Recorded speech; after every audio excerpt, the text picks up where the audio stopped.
मीरा भाईंदर पालिका सार्वत्रिक निवडणुकीच्या अनुषंगाने 24 प्रभागांची प्रभाग रचना जाहीर करण्यात आली आहे। 95 नगरसेवकांची संख्या कायम असून 2017च्या पालिका निवडणुकीनुसार ती कायम आहे।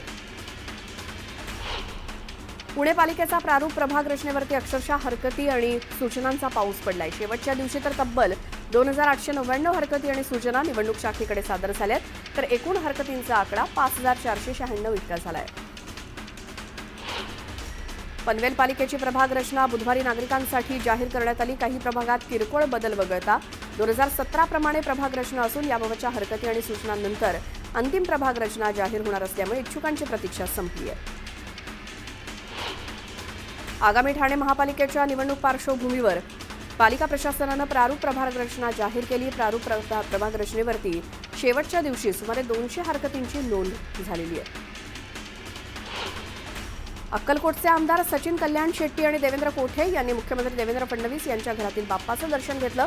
यावेळी गणपती बाप्पाचं दर्शन घेऊन मुख्यमंत्री देवेंद्र फडणवीस यांच्यासोबत विविध विषयांवरती त्यांनी चर्चा केली।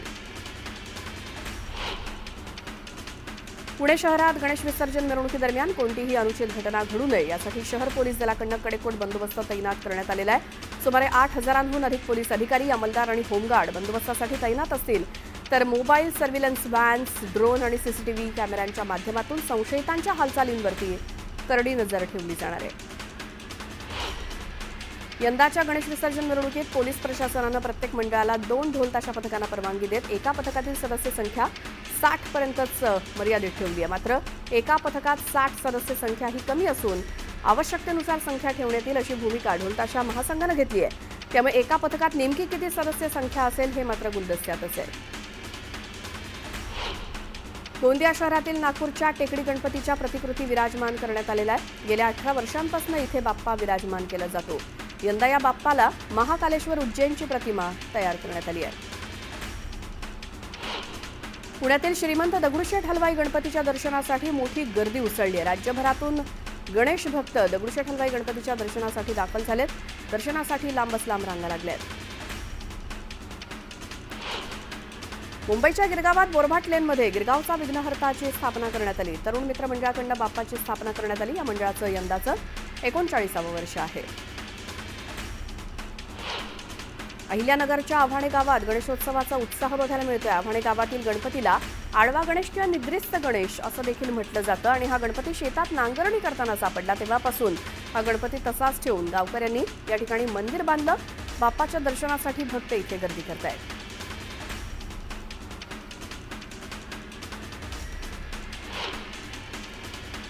आणि आता बातमी आहे गणपती विसर्जनासाठी मुंबई महानगरपालिका सज्ज झाली आहे। यंदा देखील पालिकेकडून जय्यत तयारी करण्यात आली आहे। विसर्जनस्थळी जर्मन तराफे तसंच प्रथमोपचार केंद्र, रुग्णवाहिका, क्रेन, नियंत्रण कक्ष, तात्पुरती शौचालय, फ्लड लाईट्स, सर्च लाईट्स अशा विविध सुविधांची सोय करून देण्यात आलेली आहे।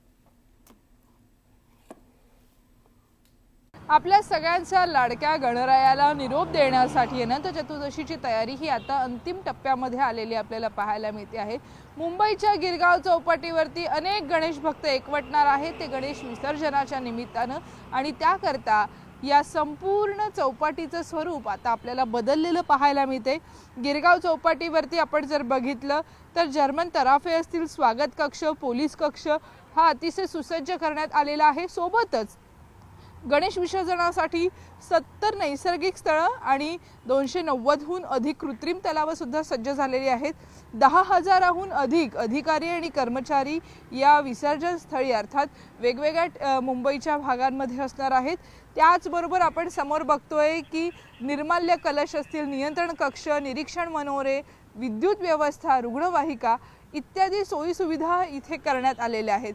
नागरिकांनी जास्तीत जास्त स्वरूपामध्ये ज्या वेळेला तुम्ही विसर्जनासाठी याल तेव्हा कृत्रिम तलावांच्या पर्यायाचा वापर करावा अशा पद्धतीच्या सूचना सुद्धा देण्यात आलेल्या आहेत। संपूर्ण मुंबापुरीमध्ये आपण जर बघितलं तर ड्रोन वापरावरती सुद्धा बंदी घालण्यात आलेली आहे। तटरक्षक दलाकडून सुद्धा विशेष सुरक्षा तैनात करण्यात आलेली आहे। कोणत्याही अफवांवर नागरिकांनी विश्वास ठेवू नये अशा पद्धतीच्या सूचना देण्यात आलेल्या आहेत। मुंबई पोलीस आणि मुंबई महानगरपालिका यांच्या वतीने एकत्रित पद्धतीने या संपूर्ण उत्सवामध्ये लक्ष ठेवलं जाणार आहे। संपूर्ण उत्सवाच्या काळामध्ये आपण बघू की याच मुख्य रस्त्याने गिरगाव चौपाटीच्या दिशेनं लालबागचा राजा आणि मुंबईतील इतर अनेक मानाचे प्रसिद्ध गणपती हे येणार आहेत। गणेश गल्लीचा राजा असेल किंवा प्रत्येकाच्या घरामध्ये 10 दिवस मनोभावे पूजन केलेले घरगुती गणपती असतील, या सगळ्यांचं विसर्जन विधिवत पद्धतीने व्हावं याकरता सुद्धा विशेष प्रयत्न केले जात असल्याचं पाहायला मिळते। आणि अनंत चतुर्दशीसाठी अर्थात विसर्जनासाठी मुंबई पोलीस आणि मुंबई महानगरपालिका गिरगाव चौपाटी येथे तयारी पूर्ण झालेली आहे आणि सज्ज असल्याचं सुद्धा आपल्याला पाहायला मिळते। व्हिडिओ सचिन कुबडेसह सुस्मिता फताणे पाटील, न्यूज 18 लोकमत, मुंबई। आता पुन्हा पाहूयात बातम्या सुपरफास्ट। जळगावच्या नेहरू चौक मित्रमंडळातर्फे राजस्थान येथील खाटूश्याम मंदिराची आरास करण्यात आली असून ही आरास पाहण्यासाठी भाविकांनी अलोट गर्दी केली। जळगावचा राजा म्हणून या मंडळाची ख्याती असून मंडळाचं यंदाचं 42वे वर्ष आहे। नागपूरच्या पॅन्थिऑन नगरीत नागरिकांकडून केदारनाथ मंदिराचा देखावा साकारण्यात आलाय। बाप्पाच्या दर्शनासाठी भक्तांनी गर्दी केली।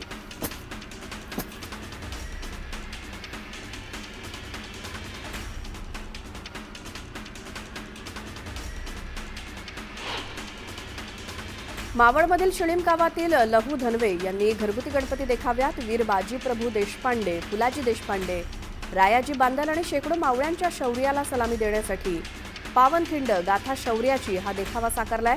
नवीन पिढीला आपला इतिहास समजावा यासाठी त्यांनी प्रयत्न केला। मावळमधल्या देहू रोड इथे राहणाऱ्या तुषार ठाकरे यांच्या घरी गणपती विराजमान झाला असून त्यांच्या गणपतीच्या देखाव्यासाठी महाबळेश्वरच्या कृष्णाई मंदिराची हुबेहूब प्रतिकृती साकारली आहे। अमरावती शहरातील गणपती मंडळाला भाजपच्या नेत्या नवनीत राणांनी भेट दिली। यावेळी त्यांनी एका गणपती मंडळात नवनीत राणांनी ढोलवादन सुद्धा केलं। येवला शहरात दरवर्षीप्रमाणे संत गजानन महाराज मित्रमंडळानं सजीव देखाव्याची परंपरा कायम ठेवली। यंदा या मंडळानं पौराणिक कथेवरती आधारित हिरण्यकश्यपू वधाचा सजीव देखावा सादर केला। हा देखावा पाहण्यासाठी गणेश भक्तांसह सर्वसामान्य नागरिकांची मोठी गर्दी झाली। डीजे वापरावर बंदी असतानाही डीजेचा दणदणाट सुरूच आहे। मावळ तालुक्यातील तळेगाव दाभाडे इथे गणपती विसर्जन मिरवणुका पार पडल्या, मात्र या मिरवणुकांमध्ये डीजेचा दणदणाट बघायला मिळाला। त्यापुढे पोलीस प्रशासन देखील हतबल झाल्याचं दिसून आलं।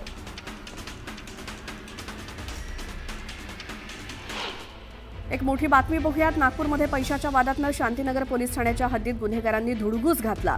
20हून अधिक वाहनांची तोडफोड करण्यात आली। बुधवारी रात्री घडलेल्या या घटनेमुळे नागरिकांमध्ये दहशतीचं वातावरण आहे। गणेशोत्सव आणि ईद निमित्तानं शहरात कडेकोट बंदोबस्त असल्याचा पोलिसांच्या दाव्यावर मात्र या राड्यामुळे प्रश्नचिन्ह उपस्थित झालंय।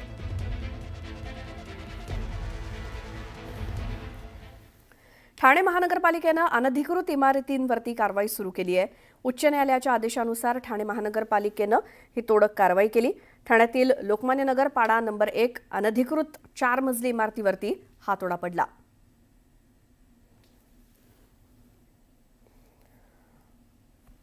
ठाण्यामध्ये अनधिकृत इमारतींवरती ठाणे महानगरपालिकेनं तोडक कारवाई केली।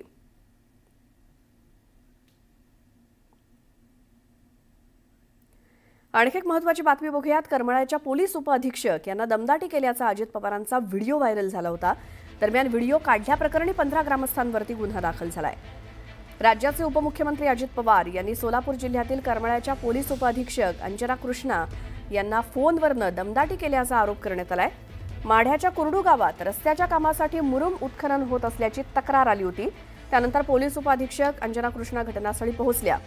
यावेळी स्थानिक आणि पोलिसांमध्ये शाब्दिक चकमक झाली आणि हा वाद सुरू असताना राष्ट्रवादी काँग्रेसचे कार्यकर्ते बाबा जगताप यांनी थेट उपमुख्यमंत्री अजित पवारांना कॉल केला आणि बोलण्यासाठी फोन अंजना कृष्णा यांच्याकडे दिला।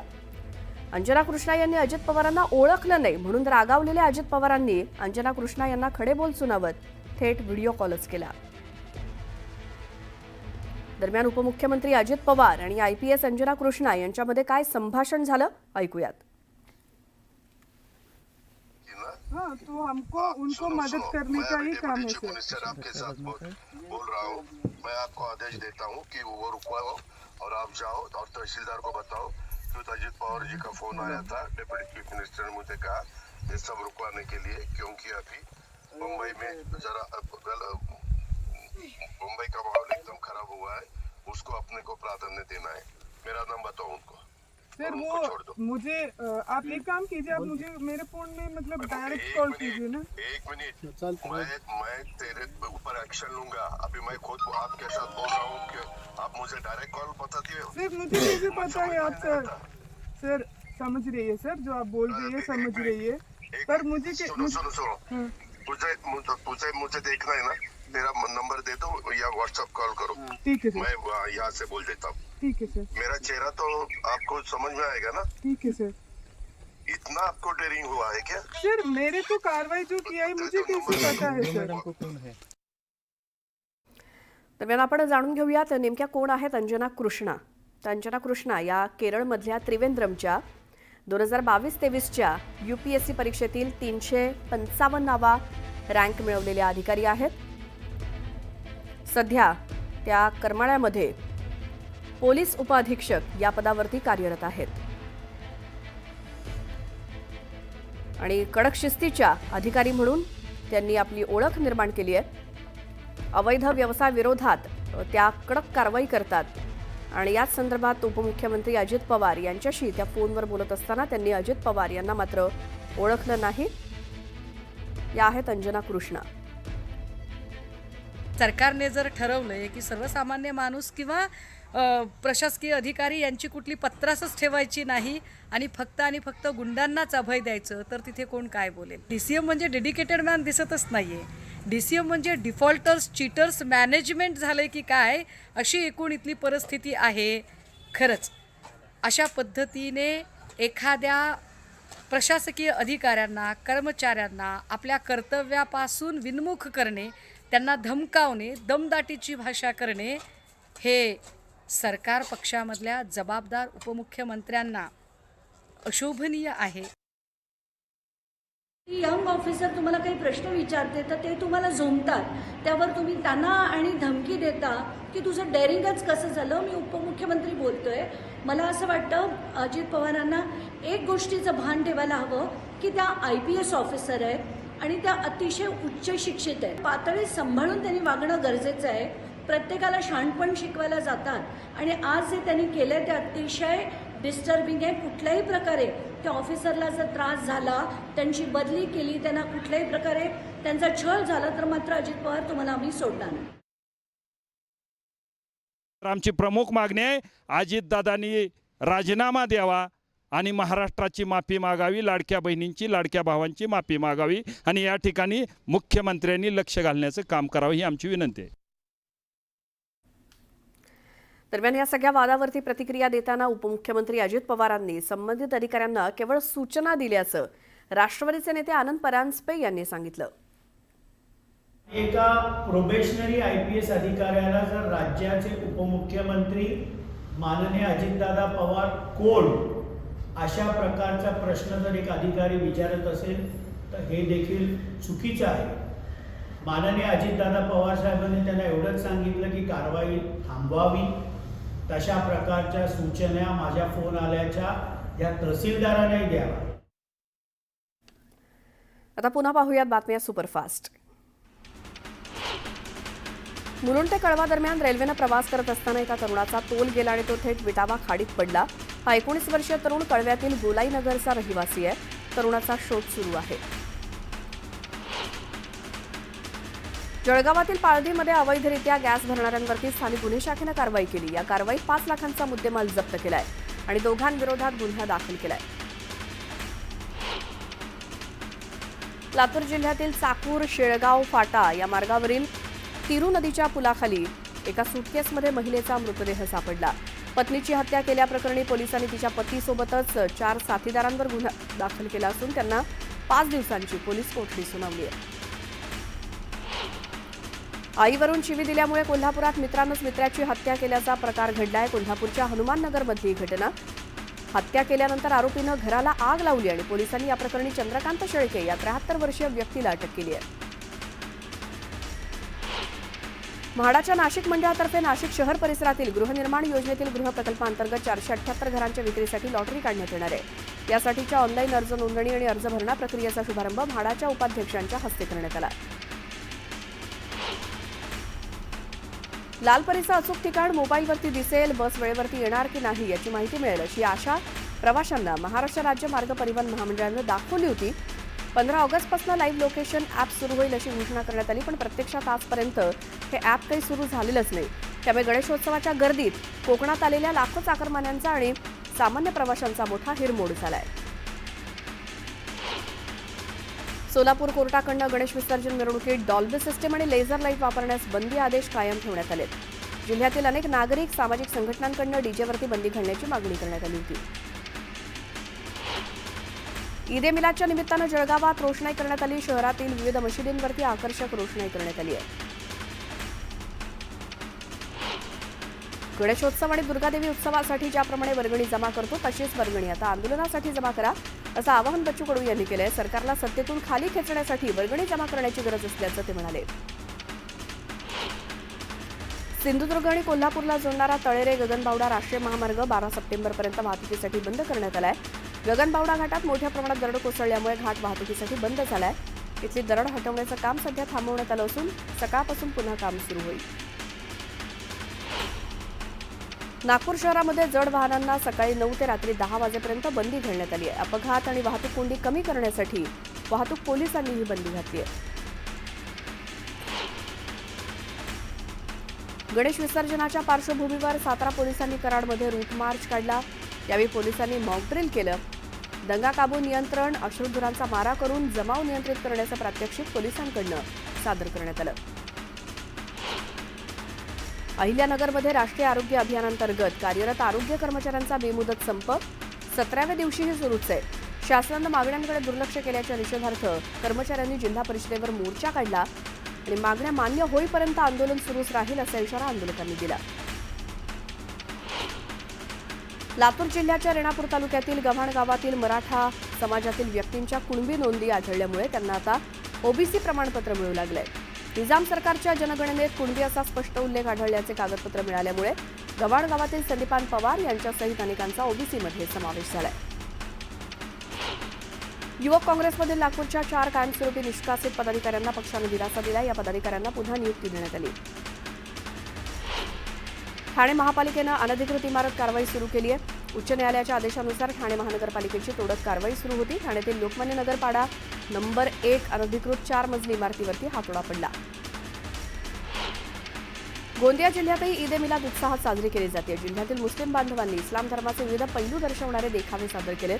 या देखाव्यांमध्ये इस्लाम धर्माची शिकवण, ऐक्याचा संदेश आणि धार्मिक संस्कृतीचं दर्शन घडवण्यात आलंय.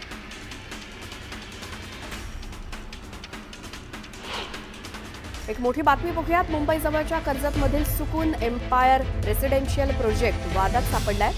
या वादाचं कारण ठरलंय सुकून एम्पायर प्रोजेक्टची जाहिरात. या जाहिरातीत हलालचा उल्लेख करण्यात आलाय. समविचारी असलेल्या एका विशिष्ट धर्मासाठीची ही टाउनशिप प्रोजेक्ट असल्याची जाहिरात करण्यात आली. यावरून आता नव्या वादाची ठिणगी पडली आहे. भाजप आणि शिवसेनेकडनं यावरती तीव्र आक्षेप घेण्यात आलाय. दरम्यान एकीकडे हा वाद पेटलेला आहे तर दुसरीकडे मानवाधिकार आयोगानं सुद्धा यात उडी घेतली. मानवाधिकार आयोगानं राज्य सरकारला पत्र लिहित 2 आठवड्यात या प्रकरणाचे उत्तर देण्याचे निर्देश दिले. एका विशिष्ट धर्मासाठीच इथं घरं मिळतील हे असंविधानिक आहे, असंसदीय आहे, बेकायदेशीर आहे आणि एका विशिष्ट प्रकारच्या विचारधारेलाच आम्ही घरं विकू हा सरळ सरळ धार्मिक भेदभाव आहे. ज्या बिल्डरकडनं ही जाहिरात प्रसिद्ध करण्यात आलेली आहे त्याच्यावरती तातडीनं कारवाई केली गेली पाहिजे. मानवाधिकार आयोगानं देखील सरकारला नोटीस पाठवून या संदर्भामध्ये खुलासा केलेला आहे. हे अत्यंत धक्कादायक आहे. कुठल्याही समाजाचा एखादा मुद्दा घेऊन, जाती धर्माचा मुद्दा घेऊन एखादी टाउनशिप जर प्रमोट करत असेल ते संविधानाच्या विरोधात आहेत. त्यामुळे सरकारने या बाबतीत कुठे ना कुठे निर्णय घ्यावा, कारवाई तिथं करावी.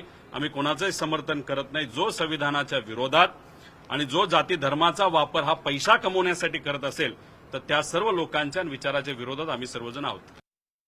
पुन्हा पाहूयात बातम्या सुपरफास्ट. पुण्यातल्या कोथरूड कचरा डेपोची दुरवस्था झाली आहे. कचरा डेपोच्या दुरवस्थेमुळे परिसरात दुर्गंधीचं साम्राज्य पसरलंय.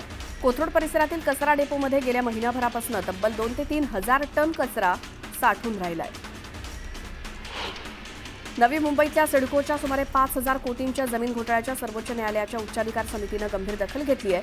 राज्य सरकारच्या मुख्य सचिवांना पत्र लिहून या प्रकरणाची चौकशी करण्याचे आदेश देण्यात आले.